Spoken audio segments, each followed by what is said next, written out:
20 दिसंबर 1968 16 साल बेटी लू जैनसन और 17 साल डेविड फराडे कैलिफोर्निया में लेक हरमन रोड पर प्राइवेट टाइम स्पेंड करने 9 बजे पहुंचते हैं।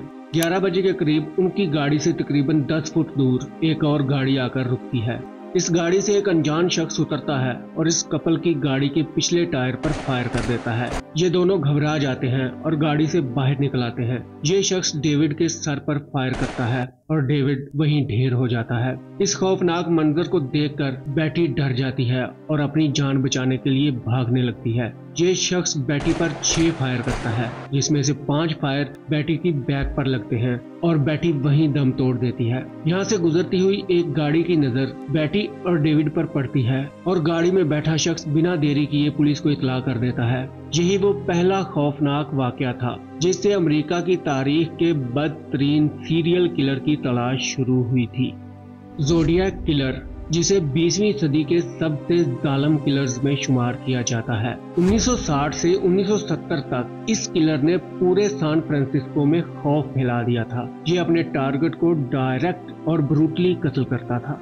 सबसे हैरानकुन बात यह थी कि वो पुलिस को इत्तला भी देता था कि उसने किस तरह और किसको टारगेट किया है, यहाँ तक कि वो मुख्तलिफ अखबारों को धमकी, साइफर और पहेलियों से भरे खत भी भेजता था और इस पर अपना नाम लिखने की बजाय ज़ोडिएक सिंबल बनाता था, जिस वजह से उसे ज़ोडिएक किलर का नाम दिया गया। ज़ोडिएक किलर सबूत के तौर पर विक्टिम से रिलेटेड कोई भी चीज पुलिस तक पहुंचा देता था। इससे साफ जाहिर था कि ज़ोडिएक किलर अथॉरिटीज को खुला चैलेंज कर रहा है। डेविड और बेटी को कत्ल करने के बाद इस सीरियल किलर ने खामोशी इख्तियार कर ली। यूं 6 महीने गुजर गए और वो दिन भी आ पहुंचा जब ज़ोडिएक किलर फिर से नया शिकार करने निकला। 5 जुलाई 1969 22 साल डार्लिन फीन और 19 साल माइकल मेग कुछ सामान लेने निकले थे। माइकल को शक होता है कि एक गाड़ी मुसलसल उनका पीछा कर रही है। वो सेफ्टी के लिए अपनी गाड़ी blue rock spring parking area में ले जाता है।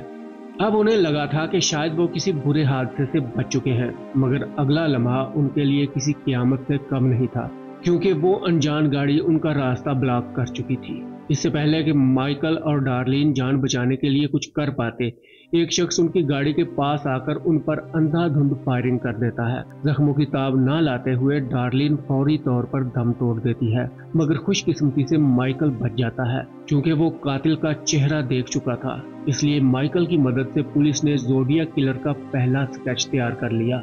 अब आगे जो होने वाला था वो किसी के वहमो गुमान में भी नहीं था और उसी रात 12:40 पर पुलिस को एक कॉल मौसूल होती है। कॉल करने वाला शख्स कुछ कहे बिना ही कॉल काट देता है। ये ज़ोडिएक किलर की जानिब से की जाने वाली पहली कॉल थी, मगर इस कॉल के बाद कातिल की जानिब से मुकम्मल खामोशी थी।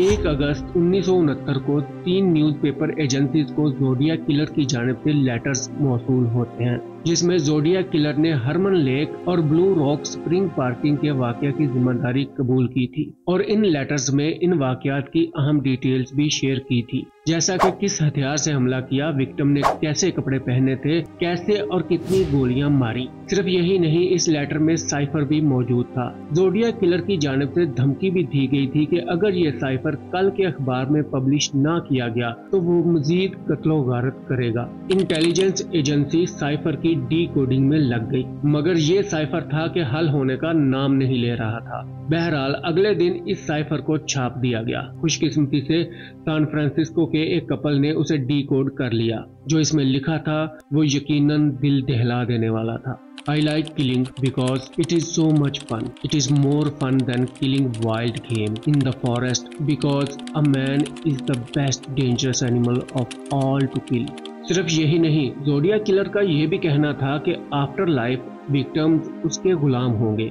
साइफर के पब्लिश होने के बाद 2 महीने तक फिर से मुकम्मल खामोशी छा गई, मगर यह खामोशी किसी नए तूफान के आने से पहले की थी। 27 सितंबर 1969 एक कपल लेक बेरिसा कैलिफोर्निया के किनारे बैठा था कि एक शख्स ब्लैक हुडी पहने उनकी जानिब बढ़ता है और गन पॉइंट पर उनसे पैसे और कार की चाबी छीन लेता है। फिर उन्हें रस्सी से बांधकर चाकू से इन दोनों पर कई वार करता है। इसके बाद चाबी वहीं फेंककर वो गाड़ी की जानिब बढ़ता है और कार पर पुलिस के लिए एक मैसेज छोड़ जाता है, जिसमें उसने कत्ल का टाइम, डेट, लोकेशन और वेपन की डिटेल दी थी। एक मछेरा इन जख्मियों को देख लेता है। ये दोनों अभी जिंदा थे। वो फौरन पुलिस को इत्तला देता है और जख्मियों को फौरन हॉस्पिटल पहुंचा दिया जाता है। बदकिस्मती से 22 साला सिसिलिया शेपर्ड दम तोड़ देती है, जबकि 20 साला ब्रेन हार्टनिल शदीद जख्मी होने के बावजूद जिंदा बच जाता है।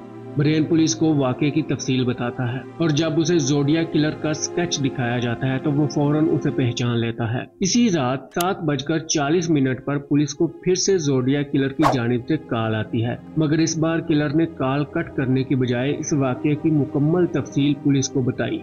तमाम गवाहों, सबूतों और कातिल के तरीकाकार को देखते हुए अथॉरिटीज इस नतीजे पर पहुंची कि कत्ल के लिए किलर वीकेंड चूज करता है और कत्ल हमेशा पानी के नजदीक गाड़ी में मौजूद नौजवान कपल का करता है, जिससे जाहिर होता है कि जोडिया किलर मोहब्बत से नफरत करता है और हो सकता है वो अपनी नाकाम मोहब्बत का बदला यूं ले रहा हो। मगर इसके बाद 11 अक्टूबर 1969 को होने वाला कत्ल पुलिस के इस ख्याल को मुकम्मल झुठला देता है, क्योंकि इस बार जोडिया किलर का टारगेट एक कैब ड्राइवर था जिसे मेपल स्ट्रीट पहुंचकर उसने शूट कर दिया था। जोडिया किलर को इस बार पास मौजूद बिल्डिंग के सेकंड फ्लोर से बच्चों ने देख लिया था। यूं इस एरिया में पेट्रोलिंग पुलिस तक मेपल स्ट्रीट में जोडिया किलर की मौजूदगी की इत्तला जल्दी पहुंच गई, मगर बच्चों ने गलती से ये कह दिया कि एक ब्लैक मैन ने ड्राइवर को मारा।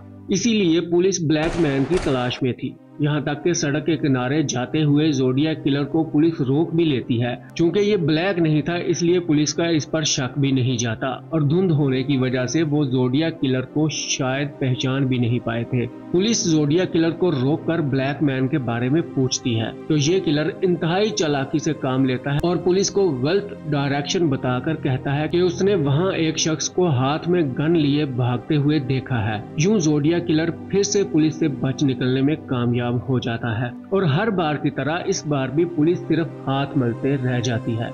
जोडिया किलर तो इस बार बच गया था, मगर वो टैक्सी में अपने फिंगरप्रिंट्स छोड़ गया था। इस कत्ल के 2 माह बाद जोडिया किलर फिर से एक्टिव होता है और हाईवे पर कैथलीन जोन्स को किडनैप करने की कोशिश करता है, मगर खुशकिस्मती से कैथलीन वहां से बच निकलती है और पुलिस को इस वाकये की इत्तला देती है। अगले 4 साल ये किलर मुसलसल लेटर्स और साइफर भेजता रहता है, मगर पुलिस किसी भी तरह इस किलर को नहीं पकड़ पाती। 30 जनवरी 1974 को जोडिया किलर की जानिब से आखिरी लेटर मिलता है जिसमें लिखा था कि वो 37 कत्ल कर चुका है, मगर सैन फ्रांसिस्को अथॉरिटीज का स्कोर 0 है, जबकि पुलिस का दावा था कि जोडिया किलर ने सिर्फ 5 कत्ल ही किए हैं।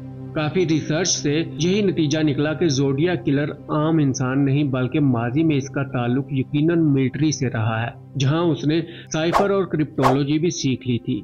यहाँ तक कि क्राइम सीन से मिलने वाले फुटप्रिंट्स में भी विंग वॉकर शूज के निशान मिले थे जो मिलिट्री के लोग ही पहनते थे। जोडिया किलर की प्रोफाइल से रिलेटेड तकरीबन 50 लोगों को गिरफ्तार भी किया गया, मगर उनमें से कोई भी जोडिया किलर नहीं था। क्योंकि उस वक्त जोडिया किलर अमेरिका में काफी मशहूर हो चुका था, इसलिए कई लोगों ने जोडिया किलर होने के झूठे दावे भी किए। इन झूठे दावेदारों ने असल जोडिया किलर की पहचान मजीद मुश्किल बना दी। यहाँ तक कि लाख कोशिशों के बावजूद भी अमेरिकन अथॉरिटीज जोडिया किलर को पकड़ना तो दूर ये भी नहीं जान पाई कि आखिर जोडिया किलर कौन था और इन मर्डर्स के पीछे उसका क्या मकसद था।